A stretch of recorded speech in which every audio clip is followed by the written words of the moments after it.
नमस्कार साथियों, मैं संजय नामदेव। स्वागत है आपका चैनल पर। आज हम पढ़ने जा रहे हैं प्रश्न बैंक कक्षा 10वीं साइंस और इकाई 2 हमारा है अम्ल, क्षारक एवं लवण।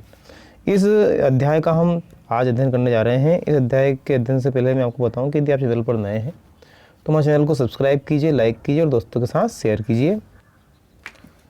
तो आज के हमारे अध्याय में का जो हमारा पाठ है, इस पाठ में कुल 6 अंक के प्रश्न पूछे जाना है और 2 प्रश्न होंगे जो वस्तुनिष्ठ प्रकार के होंगे और 4 अंक का इसमें से एक प्रश्न होगा। इस तरह से पहले हम वस्तुनिष्ठ प्रकार के प्रश्नों की चर्चा आपसे कर लेते हैं। वैसे ये प्रश्न के उत्तर आपको पता है, पर फिर भी एक बार रिवीजन की दृष्टि से आप देखिए और उसके बाद फिर 4 अंक के प्रश्नों को भी हम चर्चा आपसे करेंगे। से विकल्प चुनकर लिखे वाला पहला हमारा प्रश्न है, निम्नलिखित में से कौन सा लवण क्रिस्टलन जल युक्त नहीं है? तो इसका उत्तर हो जाएगा ब वाला, खाने का सोडा। पाचन के समय अमाशय पाचक रसों का पीएच मान होता है, तो ये होता है 7 से कम। निम्नलिखित में से कौन सा एक क्षारक नहीं है? तो इसका उत्तर हो जाएगा द वाला, C2H5OH, एथिल अल्कोहल।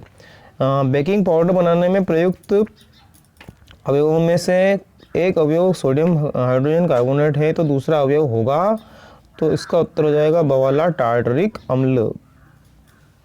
इसके बाद में हम 5वें प्रश्न की ओर चलें तो अपच का उपचार करने के लिए निम्न में से किस औषधि का उपयोग होता है? तो इस औषधि का जो नाम है वो है एंडासिड। टमाटर में कौन सा अम्ल उपस्थित होता है? तो टमाटर में अम्ल उपस्थित होता है ऑक्सैलेटिक अम्ल। 7वां हमारा जो है सोडियम कार्बोनेट एक क्षारीय लवण है, क्योंकि यह निम्नलिखित का लवण होता है। इसका हो जाएगा दुर्बर अम्ल और प्रबल क्षार। इसके बाद हम अगले प्रश्न की ओर चलें तो अम्लों के लिए कौन सा कथन सत्य है? तो इसका उत्तर हो जाएगा स्वाद खट्टा नीले लिटमस को लाल कर देता है। पीएच स्केल की परास होती है, तो इसका उत्तर हो जाएगा 0 से 14। आगे बढ़े हम, विरंजक चूर्ण का सूत्र लिखिए। तो विरंजक चूर्ण का जो सूत्र है, पहले वाला प्रश्न हमारा है एक शब्द एक वाक्य के उत्तर की यदि हम बात कर रहे हैं तो CaOCl2 ये विरंजक सूत्र का हमारा चूर्ण का सूत्र हो जाएगा। फिर धातु हाइड्रोजन कार्बोनेट अम्ल से क्रिया करके किसका निर्माण करती है? तो वो निर्माण करती है नमक प्लस CO2 का मतलब कार्बन डाइऑक्साइड और प्लस H2O मतलब जल। ठीक है, इस तरह से कैल्शियम फास्फेट जो दांत के इनेमल में उपस्थित होता है, इसकी रासायनिक प्रकृति क्या होती है? तो इसकी जो रासायनिक प्रकृति होती है वो होती है क्षारीय प्रकृति का ये होता है।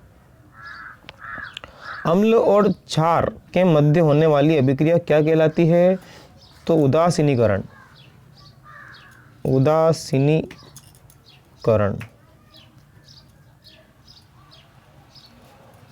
रंग में परिवर्तन के द्वारा सूचक हमें यह बताते हैं कि कोई पदार्थ अम्ल है या क्षारक। कुछ ऐसे भी पदार्थ होते हैं जिनकी गंध अम्लीयता क्षार की माध्यम में भी भिन्न हो जाती है। ऐसे पदार्थों को क्या कहते हैं? तो इसका उत्तर हो जाएगा गंधीय सूचक।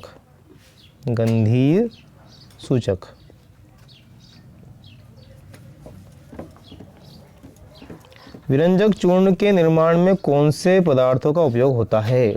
तो विरंजक चूर्ण के निर्माण में CaOH2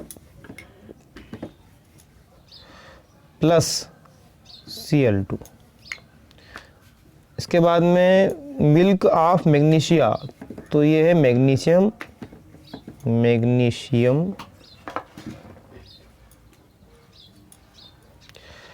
हाइड्रोक्साइड।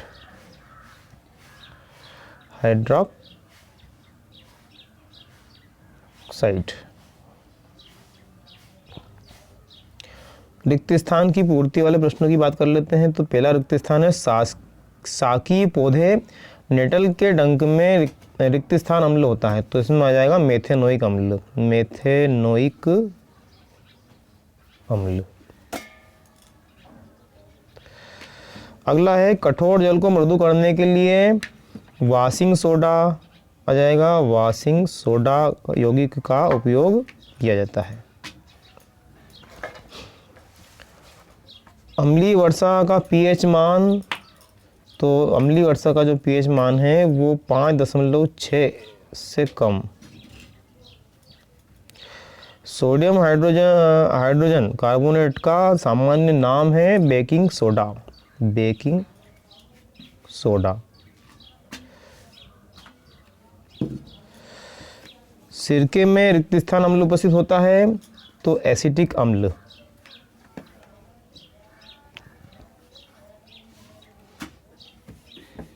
एसिटिक अम्ल होता है।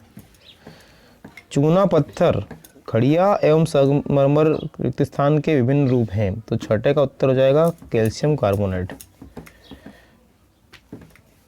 Calcium carbonate. इसके बाद में 7वां, अम्ल एवं क्षारकों की अभिक्रिया के परिणाम स्वरूप लवण तथा जल प्राप्त होते हैं। इस अभिक्रिया को क्या कहते हैं? तो इस अभिक्रिया को उदासीनीकरण कहते हैं। उदासीनीकरण।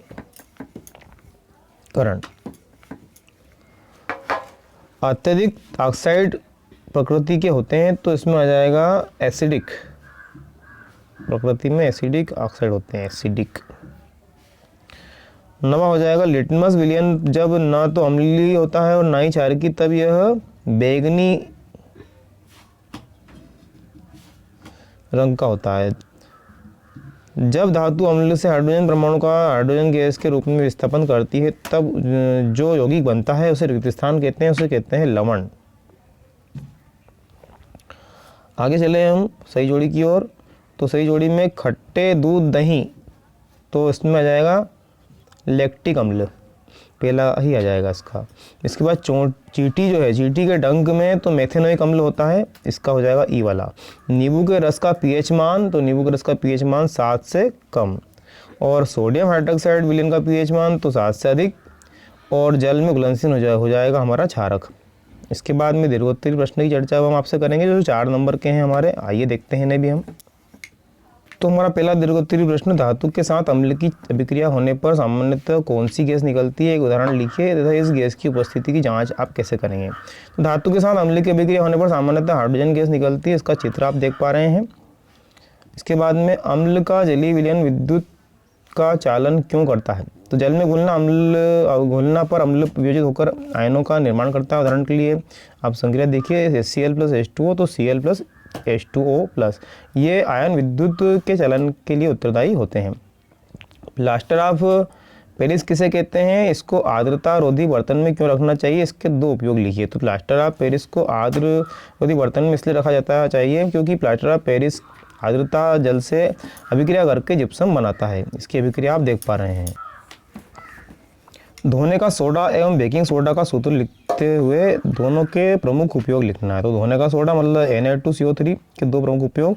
इसका उपयोग कांच, साबुन तथा कागज के उद्योगों में होता है। इसका उपयोग घरों में साफ सफाई के लिए होता है। तथा बेकिंग सोडा Na2CO3 के प्रमुख उपयोग हैं, तो इसका उपयोग सोडा अम्ल अग्निशमन में किया जाता है और इसका उपयोग खाने की चीज़ों को मुलायम तथा स्पंजी बनाने के लिए किया जाता है। सोडियम क्लोराइड का जलीय विलयन उदासीन होता है, परंतु सोडियम कार्बोनेट का जलीय विलयन क्षारकी होता है। क्यों? NaCl नमक प्रबल अम्ल HCl और प्रबल क्षार NaOH है।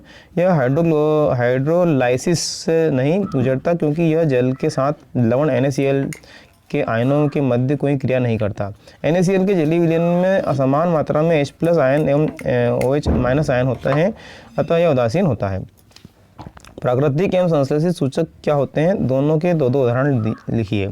तो वे प्राकृतिक सूचक जो प्रकृति में मौजूद होते हैं, जैसे हल्दी, प्याज, वनीला, लौंग आदि, इनसे अम्ल तथा भस्म की जांच होती है। प्रयोगशाला में मानव द्वारा निर्मित सूचकों को संश्लेषित सूचक कहते हैं। उदाहरण के लिए मेथिल, ऑरेंज, फेनोप्थेलिन आदि।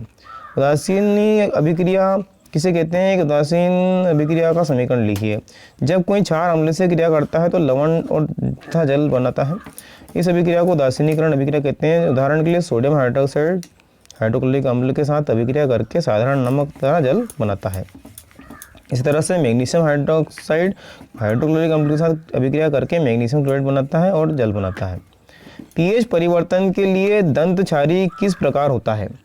तो पीएच परिवर्तन के लिए दंत क्षय हम देखें तो मुंह में पीएच का मान 5.5 से कम होने पर दांत का क्षय प्रारंभ हो जाता है। दोनों दांतों का जो इनेमल मतलब दंतवक calcium hydroxyapatite calcium phosphate का क्रिस्टल रूप जो होता है से बना होता है, जो कि शरीर का सबसे कठोर पदार्थ है। यह जल में नहीं घुलता, लेकिन मुंह की पीएच मान 5.5 से कम होने पर यह संचारित हो जाता है और मुंह में उपस्थित बैक्टीरिया भोजन के पश्चात मुंह में अपशिष्ट शर्करा खाद्य पदार्थों का निम्नीकरण करके अम्ल उत्पन्न करते हैं। भोजन के बाद मुंह साफ करने से इससे बचाव किया जा सकता है और मुंह की सफाई के साथ क्षारकीय दंत मंजन का उपयोग करने से अम्ल की अधिक की मात्रा को उदासीन किया जा सकता है, जिसके परिणामस्वरूप दंतक्षय को रोका जा सकता है। अगला प्रश्न है हमारा, निम्नलिखित के एक उपयोग। तो विरंजक चूर्ण, बेकिंग सोडा, धोने का सोडा और सोडियम हाइड्रोक्साइड। तो विरंजक चूर्ण वेल्डिंग में सोडियम हाइड्रोक्साइड साबुन निर्माण में उपयोग किया जाता है और धोने का सोडा के दो प्रमुख उपयोग हैं। तो इसका उपयोग कांच, साबुन एवं कागज उद्योगों में किया जाता है। इसका उपयोग घरों में साफ सफाई के लिए भी किया जाता है। बेकिंग सोडा की बात करें तो इसका उपयोग सोडा अम्ल अग्निशमन में किया जाता है। इसका उपयोग खाने की चीज़ों को मुलायम तथा स्पंजी बनाने के लिए भी किया जाता है। क्लोर क्षार अभिक्रिया क्या है, उदाहरण देकर स्पष्ट कीजिए। सोडियम क्लोराइड के जलीय विलयन से विद्युत प्रवाहित करने पर यह वियोजित होकर सोडियम हाइड्रोक्साइड उत्पन्न करता है। इस प्रक्रिया को क्लोर क्षार प्रक्रिया कहते हैं, क्योंकि इससे निर्मित उत्पादन क्लोरीन और सोडियम हाइड्रोक्साइड होते हैं। क्लोरीन गैस एनोड पर मुक्त होती है और हाइड्रोजन गैस कैथोड पर मुक्त होती है। कैथोड पर सोडियम हाइड्रोक्साइड विलयन का निर्माण होता है। इस प्रक्रिया से उत्पन्न हुए तीनों उत्पाद उपयोगी हैं। आइए इसका चित्र देखते हैं। इस तरह से इसका चित्र हो जाएगा, आप इसका चित्र भी देख पा रहे हैं। इस तरह से साथियों, आज के भाग में हम इतना ही। अगले पार्ट में हम अध्याय 3 धातु और अधातु की बात आपसे करेंगे। बने रहिए चैनल पर, देखते रहिए। धन्यवाद।